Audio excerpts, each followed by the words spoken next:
ashamhindu.com। नमस्कार साथियों, आज हम स्वराज्यवादी पार्टी के विषय में पढ़ेंगे जिन्हें परिवर्तनवादी नाम से जाना जाता है और उन परिस्थितियों के बारे में चर्चा करेंगे जिसकी वजह से इसकी स्थापना हुई, उसके उद्देश्यों, कार्यक्रमों, उपलब्धियों सभी की चर्चा हम इस वीडियो में करने वाले हैं। तो चलिए स्टार्ट करते हैं। स्वराज्य पार्टी फरवरी 1922 में असहयोग आंदोलन वापस ले लिया गया और मार्च में गांधी जी को सरकार के खिलाफ असंतोष भड़काने के आरोप में गिरफ्तार कर लिया गया और उन्हें 6 वर्ष की सजा दे दी गई। गांधी जी की गिरफ्तारी से राष्ट्रवादी खेमे में बिखराव आने लगा, संगठन टूटने लगा और तमाम लड़ाकू नेताओं का मनोबल गिरने लगा। आंदोलन के पूरी तरह खत्म होने का खतरा उत्पन्न हो गया। तमाम लोगों ने गांधी जी की रणनीति पर प्रश्न चिन्ह लगाना शुरू कर दिया। दूसरे लोग इस गतिरोध से उबरने का रास्ता ढूंढने लगे।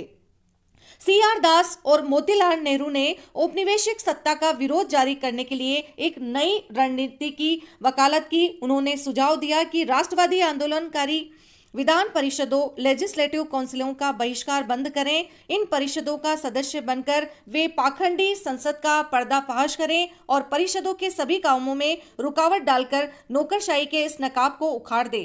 उनका तर्क था कि ये युक्ति असहयोग आंदोलन का परित्याग नहीं बल्कि उसे और प्रभावी बनाने की रणनीति है। यह संघर्ष में एक नया मोर्चा साबित होगी। वास्तव में राष्ट्रीय आंदोलन इस समय उस मूलभूत संकट से गुजर रहा था जिससे हर आंदोलन को गुजरना पड़ता है। यह संकट था आंदोलन की निष्क्रियता के दौरान राजनीतिक गतिविधियों को कैसे जारी रखा जाए और इसी के बात पर दो धाराएं बट गई, एक परिवर्तनवादी प्रो चेंजर्स और दूसरा अपरिवर्तनवादी यानी नो चेंजर्स।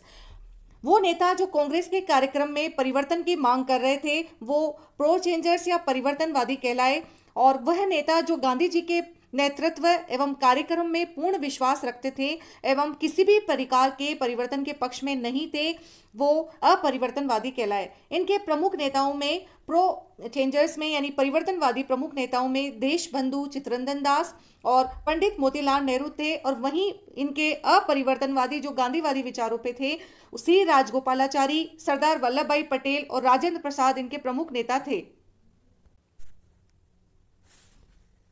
स्वराज्य दल का निर्माण देशबंधु चित्तरंजन दास ने उसी समय से कांग्रेस अध्यक्ष पद से और मोतीलाल नेहरू ने कांग्रेस महामंत्री पद से इस्तीफा दे दिया और उनके अनुयायियों ने भी कांग्रेस का त्याग कर दिया।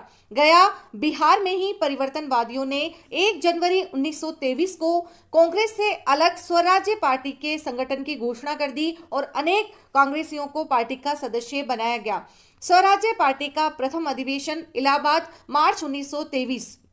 इस अधिवेशन में पार्टी के संविधान और अभियान की योजना को स्वीकार किया गया। यह तय हुआ कि नई पार्टी कांग्रेस के अंदर ही रहेगी परंतु विधान परिषदों में चुनाव लड़ेगी। परिवर्तनवादी व अपरिवर्तनवादी दोनों ही अपने स्तर पर अभियान चला रहे थे, दोनों ही कांग्रेस को विघटन से बचाना चाहते थे। कांग्रेस महासमिति की इसी दौरान बैठक मुंबई में 25 से 27 मई 1923 में हुई जिसमें यह प्रस्ताव पास किया गया कि काउंसिलों के बायकॉट का प्रचार मतदाताओं में न किया जाए और इसे पुनर्विचार करने के लिए कांग्रेस का विशेष अधिवेशन बुलाया जाए। सितंबर 1923 को नई दिल्ली, जिसके अध्यक्ष मौलाना अबुल कलाम आजाद थे, कांग्रेस का विशेष अधिवेशन बुलाया गया। इसमें काउंसिलों में प्रवेश करने के पक्ष में नया प्रस्ताव स्वीकृत हुआ और इसकी पुष्टि दिसंबर 1923 के काकीनाडा कांग्रेस के वार्षिक अधिवेशन में कर दी गई। स्वराज्यवादियों के क्या उद्देश्य से थे, वो क्यों एक अलग तरीका अपना रहे थे, तो हम उनके उद्देश्यों पर चर्चा करेंगे। उनका उद्देश्य कांग्रेस से भिन्न नहीं था, वह स्वराज्य प्राप्त करना चाहते थे। साथ ही साथ विधान मंडलों का चुनाव लड़ना और जनता में अपनी लोकप्रियता तथा शक्ति को सिद्ध करना चाहते थे। वे काउंसिलों में प्रवेश करके राजनीतिक सहयोग के समर्थक थे। भारतीय अधिक से अधिक संख्या में चुनाव जीतकर काउंसिल में पहुंचे और सरकारी नीतियों का घोर विरोध कर सरकार के कार्यों में अवरोध उत्पन्न करे ताकि सरकार को अपनी नीतियों में परिवर्तन करने के लिए बाध्य होना पड़े। उदारवादियों तथा सरकार समर्थक अवसरवादियों को जो कांग्रेस में काउंसिल में प्रवेश से दूर रखना भी उनका मूल उद्देश्य था। वो चाहते थे कि गैर कांग्रेसी, अगर हम काउंसिल में प्रवेश नहीं लेंगे तो गैर कांग्रेसियों को काउंसिल में प्रवेश मिल जाएगा, इसलिए भी वो काउंसिल में प्रवेश करना चाहते थे। 1919 के सुधार थे, उनमें कुछ आवश्यक परिवर्तन करवाना अथवा उनके स्थान पर नए सुधारों की मांग करवाना भी स्वराज्यवादियों का मुख्य उद्देश्य था। स्वराज्यवादी संवैधानिक कार्यों के माध्यम से सरकार को स्वराज्य प्रदान करने के लिए विवश कर देना चाहते थे। इसके अलावा वे गांधी जी के रचनात्मक कार्यों के समर्थक भी थे। वे विधानसभाओं के माध्यम से ऐसे प्रस्ताव और विधेयक पारित करवाना चाहते थे जिससे रचनात्मक कार्यों को गति मिल सके। स्वराज्य दल के कार्यक्रम को दो हिस्सों में विभाजित किया जा सकता है, एक विधानमंडल संबंधी और दूसरा रचनात्मक कार्यक्रम। विधानमंडल संबंधी कार्यक्रम में सरकारी बजट को संशोधित करना अथवा पूर्णतः रद्द करना। दूसरा, नौकरशाही को बढ़ावा देने वाले सभी प्रस्तावों का विरोध करना। सरकार की प्रत्येक असंवैधानिक नीति का पुरजोर विरोध करना और जहां तक संभव हो सके सरकारी कार्यक्रम में बाधा उत्पन्न करना। उन सभी स्थानों पर अधिकार करने का प्रयत्न करना जिस पर काउंसिल के सदस्य होने के नाते किया जा सकता है। उसी प्रकार स्वराज्य दल का रचनात्मक कार्यक्रम उन प्रस्तावों और विधेयकों को पारित करवाने का प्रयास करना जिनके द्वारा राष्ट्रीय रचनात्मक कार्यों में सहयोग मिल सके। नौकरशाही को नियंत्रित करने वाले विधेयकों को पारित करवाने का जोरदार प्रयास करना। सत्याग्रह के द्वारा नौकरशाही को नियंत्रित करने का प्रयास करना। गांधी जी की इसी दौरान रिहाई हुई और गांधी जी ने भी धीरे धीरे स्वराज्यवादियों के साथ एकता स्थापित करनी शुरू कर दी। गांधी जी की रणनीति की सबसे बड़ी विशेषता यही थी कि वे ऐसे लोगों के साथ भी तालमेल बिठा लेते थे जिनमें उनके विचार मेल नहीं खाते थे। गांधी जी स्वराज्यवादी नेताओं की नीतियों के विरोधी जरूर थे, पर वह उनकी निष्ठा और ईमानदारी पे उन्हें कोई शक नहीं था। उन्होंने इन नेताओं को सुयोग्य, अनुभवी और ईमानदार देशभक्त की संज्ञा दी थी। उनका कहना था कि इन नेताओं ने देश के प्रति त्याग किया है और मातृभूमि की आजादी के लिए निरंतर संघर्ष करते रहे हैं, कभी भी किसी से समझौता नहीं किया। गांधी जी CR दास और मोतीलाल नेहरू में हमेशा अच्छे और घनिष्ठ संबंध रहे थे।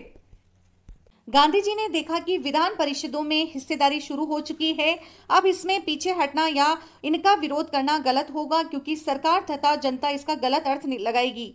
वह इसे आंदोलन की कमजोरी मान लेगी। इससे सत्ता का हौसला बढ़ेगा और नौकरशाही और भी निरंकुश हो जाएगी। राजनीतिक हलकों में निराशा पनपेगी। इसी बीच सरकार ने आतंकवाद से निपटने के नाम पर नागरिक अधिकारों का दमन करना शुरू कर दिया और बंगाल में स्वराज्यी नेताओं पर हमला बोल दिया। 25 अक्टूबर 1924 को सरकार ने एक अध्यादेश जारी किया जिसके तहत कांग्रेस कार्यालयों और नेताओं के घरों पर छापे मारे गए। अनेक स्वराजी, क्रांतिकारी, आतंकवादी व कांग्रेसी नेता गिरफ्तार कर लिए गए। इसमें सुभाष चंद्र बोस और बंगाल विधानमंडल के 2 स्वराजी विधायक अनिल बरन राय और SC मित्र भी शामिल थे। इन घटनाओं पर गांधी जी पहली प्रतिक्रिया उनके गुस्से के रूप में सामने आई। स्वराज्यवादियों पर सरकारी दमन का विरोध करने के लिए गांधी जी ने स्वराज्यवादियों के साथ एकता दर्शाने और उनका समर्थन करने का निश्चय किया। 6 नवंबर 1924 को गांधी जी ने स्वराज्यवादियों उनके विरोधियों के बीच की खाई को पाट दिया। CR दास, मोतीलाल नेहरू और गांधी जी ने एक संयुक्त बयान पर हस्ताक्षर किए जिसमें कहा गया कि स्वराजी नेता कांग्रेस के अभिन्न अंग के रूप में कांग्रेस के नेतृत्व में विधानमंडलों में अपना काम करते रहेंगे और दिसंबर में बेलगांव कांग्रेस अधिवेशन में इस निर्णय को मंजूरी भी दे दी गई। यहाँ पे बात करेंगे कि कौन से अधिवेशन में, बेलगांव जो कांग्रेस का दिसंबर का वो जो वार्षिक अधिवेशन था उसमें इस निर्णय को मंजूरी दे दी गई और इस अधिवेशन की अध्यक्षता भी गांधी जी ने ही की थी। कांग्रेस कार्यकारिणी में गांधी जी ने स्वराज्यवादियों को काफी स्थान दिया। नवंबर 1923 में विधान परिषदों के चुनाव हुए।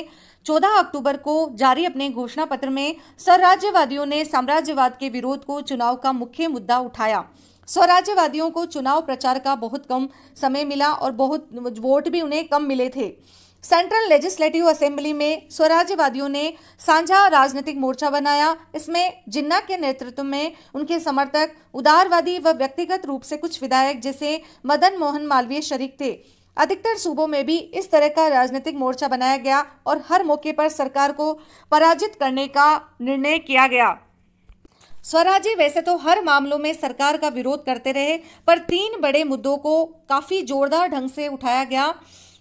अखबारों में इनकी चर्चा भी काफी रही। स्वशासन की स्थापना के लिए संविधान में परिवर्तन, नागरिक स्वतंत्रता की बहाली, राजनीतिक बंदियों की रिहाई और दमनकारी कानूनों की समाप्ति और देसी उद्योगों का विकास। पहले ही अधिवेशन में मोतीलाल नेहरू ने सही मायनों में भारतीयों को सत्ता हस्तांतरण के लिए नया संविधान बनाने की राष्ट्रीय योजना की मांग उठाई। सरकार को बजट मांगों के सवाल पर कई बार मुँह खानी पड़ी। दमनकारी कानूनों को वापस लेने और राजनीतिक बंदियों की रिहाई के सवाल पर भी सरकार को कई बार मुँह खानी पड़ी। विधान मंडलों में स्वराज्यवादियों ने राजनीतिक रूप से जागरूक व्यक्तियों को संघर्ष के लिए प्रेरित किया। नगर पालिकाओं में काम किया। 1923-24 के दौरान नगर पालिकाओं और स्थानीय निकायों पर कांग्रेसियों का कब्जा हो गया। CR दास कलकत्ता के मेयर चुने गए। विट्ठल भाई पटेल अहमदाबाद नगर पालिका के, राजेंद्र प्रसाद पटना नगर पालिका के और जवाहरलाल नेहरू इलाहाबाद नगर पालिका के अध्यक्ष चुने गए। उनका मानना था कि रचनात्मक कार्यों को बढ़ावा देने के लिए स्थानीय निकायों की मदद ली जा सकती है। नगर पालिका और जिला परिषदों के अधिकार बहुत ही सीमित है, पर राष्ट्रीय नेताओं के नेतृत्व में इन्होंने जनता का जीवन स्तर उठाने के लिए काफी काम किया, जैसे शिक्षा, सफाई, स्वास्थ्य, छुआछूत निवारण और खाद्य प्रचार के क्षेत्र में स्वराज्यवादियों के काम अग्रगण्य हैं। स्वराज्य संकट में 16 जून 1925 को CR दास का निधन हो गया। स्वराज्यवादियों को इससे गहरा आघात पहुंचा। साथ ही कुछ राजनीतिक घटनाक्रमों ने भी इन्हें निराश किया। जन आंदोलन स्थगित होने से सांप्रदायिकता को सिर उठाने का मौका मिला। उपनिवेशवादी सत्ता तो इन्हें पहले से ही उकसा रही थी। सांप्रदायिक दंगों के माध्यम से लोग अपनी राजनीतिक कुंठा को निकालने लगे। सरकार की राष्ट्रवादी खेमे में फूट डालने की कोशिशें जारी थी। स्वराज्यवादियों को उदारवादियों से, गरमपंथियों को स्वराज्यवादियों से, नरमपंथियों को स्वराज्यवादियों से और हिंदुओं को मुसलमानों से अलग करने की उनकी नीति अब रंग डालने लगी थी। बंगाल में स्वराज्य पार्टी के बहुसंख्यक सदस्यों ने जमींदारों के खिलाफ काश्तकारों की मांगों का समर्थन किया, जिससे काश्तकार नाराज हो गए। इसमें ज्यादातर मुसलमान थे। स्वराज्य पार्टी अपने भीतर घुसपैठ कर रहे सांप्रदायिक तत्वों को रोकने में भी विफल हुई। जल्दी इस पार्टी में कुछ ऐसे लोग घुस गए जो सत्ता में पद चाहते थे और सुधारों के समर्थक थे। मध्य प्रांत में ये सरकार में शामिल हो गए। MC केलकर, MR जयकर व अन्य नेताओं ने इनका साथ दिया। लाला लाजपत राय और मदन मोहन मालवीय ने सत्ता में साझेदारी व सांप्रदायिक के मुद्दे पर स्वराज्य पार्टी छोड़ दी। स्वराज्यवादियों का मूल उद्देश्य विधानमंडलों में प्रवेश कर सरकार के साथ असहयोग कर प्रशासन को निष्क्रिय बनाना था, परंतु विधानसभाओं में प्रवेश के बाद स्वराज्यवादियों का सुर बदलने लगा। वे असहयोग के स्थान पर सहयोग की बातें करने लगे। स्वयं देशबंधु ने पहले भाषण में ही कहा था कि हमारी पार्टी यहाँ सहयोग करने के लिए आई है। अगर सरकार ने हमारा सहयोग लिया तो वह देखेगी कि स्वराज्यवादी उनके आदमी हैं। कालांतर में स्वराज्य पार्टी के कई सदस्य तथा कथित सहयोग की प्रति सहयोग की नीति अपनाकर सरकारी सम्मान और प्रतिष्ठा की ओर खींचने लगे। इस दिशा में पहला कदम मध्य प्रांत काउंसिल में स्वराज्य पार्टी के नेता SB तांबे ने की। उन्होंने गवर्नर की कार्यकारिणी परिषद में मंत्री पद स्वीकार कर लिया। इसके बाद स्वराज्य पार्टी के अन्य नेता भी सरकारी समितियों के पद ग्रहण करने लगे। 1925 में मोतीलाल नेहरू ने इंडियन सैंड हस्ट कमेटी का सदस्य बनना स्वीकार कर लिया। इसी प्रकार विट्ठल भाई पटेल ने भारतीय विधानसभा का अध्यक्ष पद स्वीकार कर लिया। एक अन्य नेता स्वामी अयंगर ने पब्लिक अकाउंट्स कमेटी की सदस्यता स्वीकार कर ली। कुछ अन्य नेताओं ने इस्पात सुरक्षा समिति में सदस्य बनना स्वीकार कर लिया। इस प्रकार धीरे धीरे जिन उद्देश्यों के लिए स्वराज्य पार्टी बनाई गई थी उसका पतन होने लगा। इसके निम्न कारण थे। सबसे पहले बात करेंगे हम नेतृत्व का संकट। स्वराज्य पार्टी के पतन का महत्वपूर्ण कारण था क्योंकि 1925 में देशबंधु चित्तरंजन दास की असामयिक मृत्यु हो गई थी। कहने को तो स्वराज्य पार्टी में बहुत से नेता थे, परंतु देशबंधु पार्टी के प्रमुख स्तंभ थे। वे न केवल भारतीय स्तर पर पार्टी संगठित करने में सफल हुए थे, बल्कि अपने अद्वितीय गुणों के कारण पार्टी के उद्देश्यों के लिए गांधी जी का समर्थन प्राप्त करने में भी सहयोग हुए थे। असहयोग से सहयोग की ओर विधानसभाओं में अड़ंगा डालने की नीति के द्वारा स्वराज्य पार्टी के सरकार को संकट में डालने का प्रयास किया था, परंतु उसे विशेष सफलता नहीं मिली। बाद में यह इनकी सहयोगी बनने लगी।